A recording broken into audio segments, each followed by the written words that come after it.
I toured the Montana State Capitol, and in this video, I'm going to show you the inside and outside of its building. My visit to Montana was part of a two-state capitol visit. First, I went to Idaho, and then the next morning, I hopped on a plane and flew to Helena, Montana. So in this video, we're going to focus on Helena, Montana. So let's get started. Like most of my trips, this one was also short and sweet. In fact, nothing much was going on at the Capitol at all.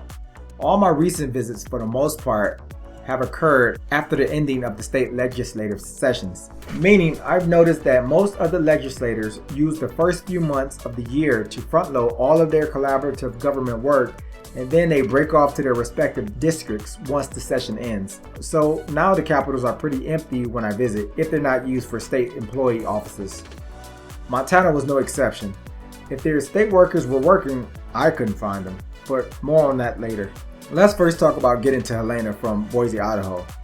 I had a connecting flight through Salt Lake City, Utah, which was about an hour delay before departing to Helena.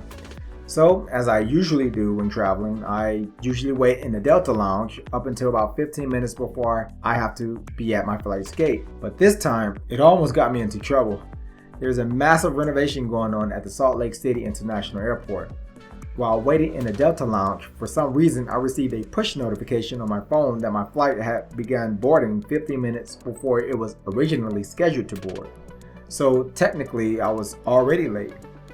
I wasn't going to walk out the lounge for another 15 minutes because I thought I had plenty of time to make it to my gate. I was a bit confused and flustered, but I figured it was no big deal.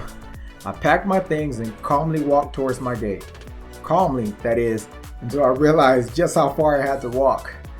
The way the Salt Lake City Airport is currently set up, if you're sitting in the Delta Lounge in Concourse A, but have a flight in Concourse B, or even worse, a flight at the end of Concourse B, it's going to be at least a 20-minute walk. And there are 0 walking assist platforms you can use. Speaking of, what are those things called? Is there an official name like we have for escalators? Walkalators maybe? Whatever. I had to first walk about 8 minutes from the Delta Lounge towards the middle of the Concourse A, then walk another 8 to 10 minutes for about a mile through an underground service tunnel, and then walk another 8 minutes through Concourse B from the service tunnel before eventually getting to my gate. I swear, I'm not exaggerating. I can't imagine how someone who is not as fit as me or someone else can make that walk. The crazy thing is, once I got to my gate, I looked across the airfield to see exactly where I had walked from. There's just no shortcut to get there yet. Apparently, the Salt Lake City's airport current renovation is addressing this by creating an additional walking tunnel. But it's not there yet, so I'm glad I made it to my gate, especially because flights to Helena are not as frequent as flights to larger cities. Once I arrived to my gate and questioned the gate assistants about the early departure notification, she informed me that it wasn't her fault because the app and the gate weren't connected, or something like that. She told me not to rely on the app and to always be at the gate 45 minutes before my scheduled departure when flying to Helena. Like, how was I supposed to know that, right? Anyway, I soon found out why. Because of the current renovations, after arriving at the gate and checking into my flight, I had to take another relatively long walk down a covered stairwell to a shuttle bus. And that shuttle bus eventually shuttled us onto the airfield and to our flight. Waiting on the bus before departing toward the airport took another 15 minutes, and then it was another 5 minutes to shuttle us to the airplane. But at last, I made it to the airplane with the other passengers who were on the bus, and we joined the folks who were already patiently waiting for the flight to take off. And finally, we took our short 1-hour flight from Salt Lake City to Helena, Montana. While on the flight to Helena, I did a customary map search to see what the city had to offer. One thing that stood out to me were the number of casinos it had. But as I researched a bit more into it, their idea of a casino is any building with a slot machine, and apparently there are a lot of them because of Native American reservations all over the city. Anyway, we finally landed, and believe it or not, the Helena airport reminded me of the Juneau, Alaska airport. It's fairly small, and I believe it only has about 3 gates. It only took about a minute to get from my gate to the rental car counter.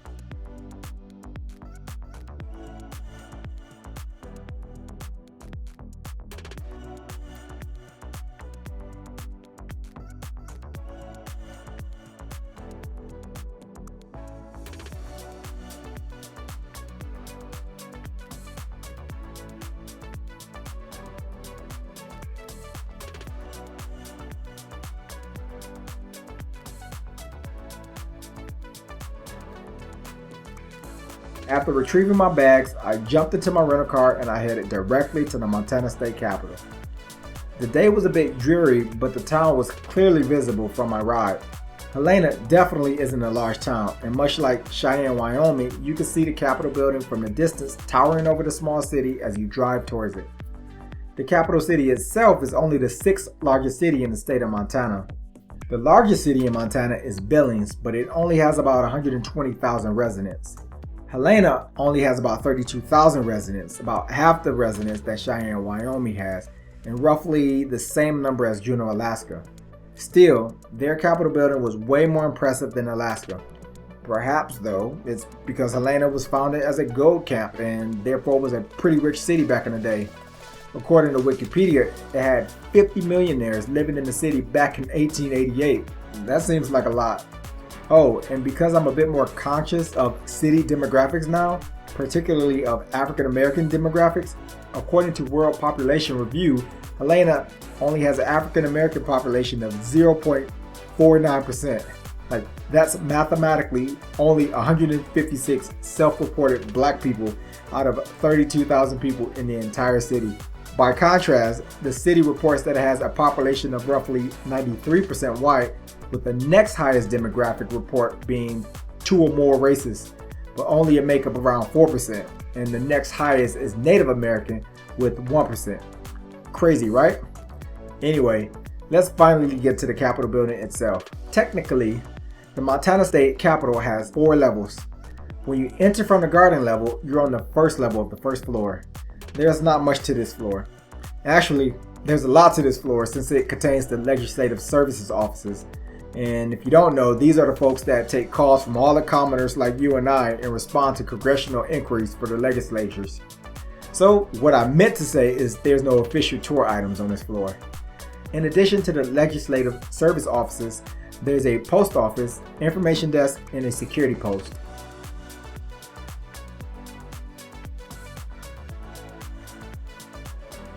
Up the stairs to the second floor is where the official tour begins. Once out of the basement or off the first floor, the interior of the building's beauty comes alive. For some reason, I just love the colors. The red, green, gold, and yellow goes together really well in my opinion, and it is accented throughout all the higher level floors. You can't miss it. But the first tour items you encounter coming up from the first floor are 2 bronze statues, one of Wilbur Fisk Sanders and one of Jeanette Rankin. Sanders held many roles in the state, including being founder of the Montana Historical Society. Rankin was a leading suffragist and peace advocate, and the first woman elected to U.S. Congress, and the only person who voted against the U.S. entries into both World Wars I and II. Continuing past these bronze statues, you eventually get to the rotunda. Looking south from the front of the building gives a great view of the grand staircase, and looking up gives a panoramic view of the 4 oil-painted canvases on the rotunda's ceiling. The paintings depict archetypes of the state's early history: the cowboy, the Indian chief, prospector, and the trapper.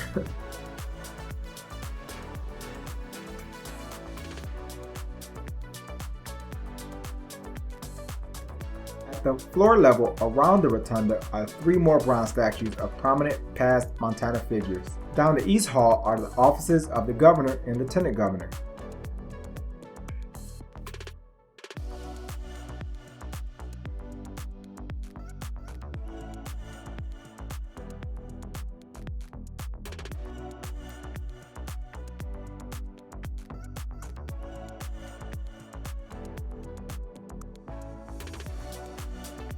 The opposite West Hall has the offices of the Secretary of State, but before getting to these offices, you'll pass wall portraits of the Gallery of Outstanding Montanans. These are people who made significant contributions to the state.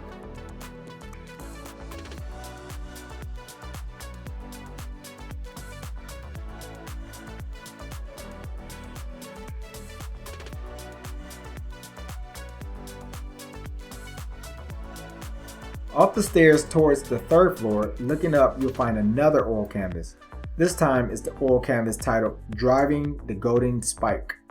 It depicts the completion of the Northern Pacific Railroad, Montana's first transcontinental line, in 1883.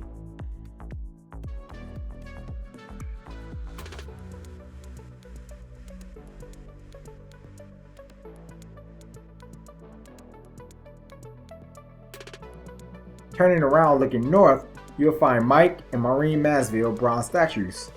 Mike was a U.S. representative, Senate Majority Leader, and a U.S. ambassador to Japan.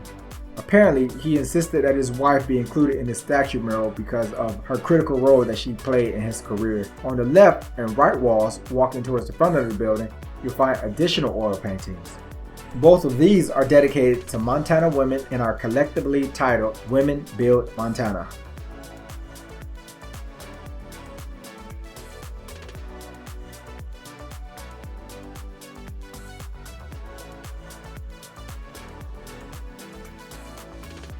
Continuing on and looking up, you get another great view of the oil paintings on the rotunda ceiling.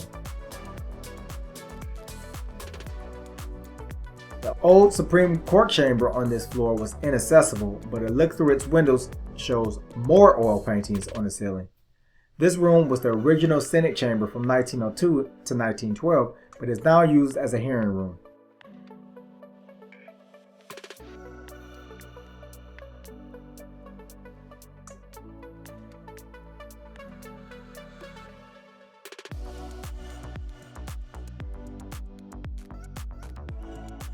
The current Senate chamber is on the opposite side of the building.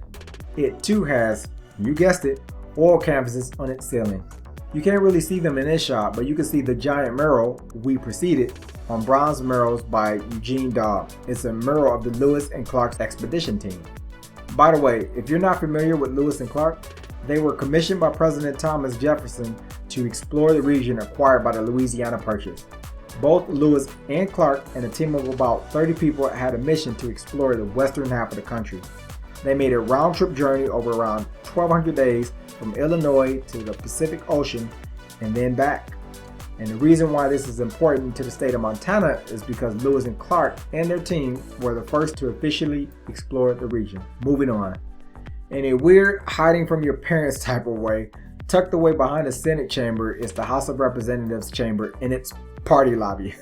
No, seriously, what I mean is the layout of the building is just different than what I've experienced. In most, if not all the Capitol buildings I've visited so far, you'll find the Senate and the House of Representatives chambers separated in their own wings of the building, but it's not the case here. Regardless, the lobby area has more oil paintings on its walls, including one of Lewis and Clark again. And inside the House of Representatives chambers, you'll find yet another oil canvas painting overlooking the room with the title Lewis and Clark Meeting the Indians at Ross Hole. Apparently, the painting is worth like $1 million because it's painted by Charles Russell. I'm not a painting aficionado, so I have no idea.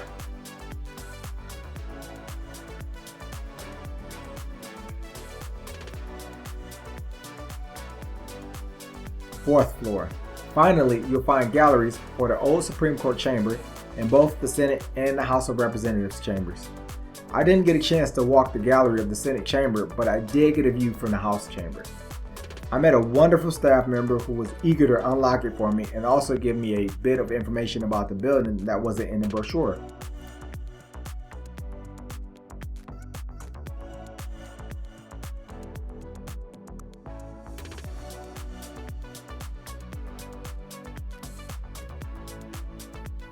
Last, I got a better view of the old Supreme Court chamber from its gallery.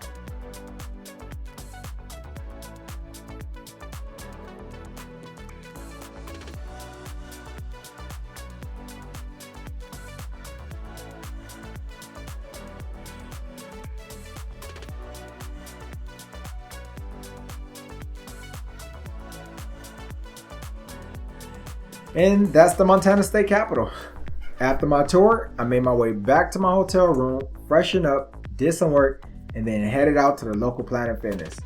And because my flight was later in the afternoon the next day, I used the same Planet Fitness in the morning before heading back home through Salt Lake City to my final destination, Atlanta, Georgia. And that's that. As always, I hope you enjoyed this Capitol tour, and I can't wait to share my next ones with you, which will be Utah and Arizona. Yep, I'm headed right back to Utah. Crazy, huh? You would think I would knock it out while I'm there connecting between states, huh? Nope. Oh well. If you're interested in seeing my next tours or any of my future tours, be sure to subscribe to my channel so you'll see those videos pop up in your feed once they're released. Until then, always remember, Go out and go travel. You have everywhere to go see.